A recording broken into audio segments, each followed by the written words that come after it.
It is the pon far, the time of mating.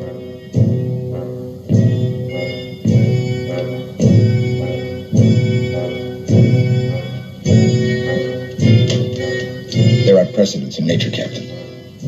The giant eel birds of Regulus 5. Once each 11 years, they must return to the caverns where they hatched. On your Earth, salmon. They must return to that one stream where they were born to spawn, or die in trying.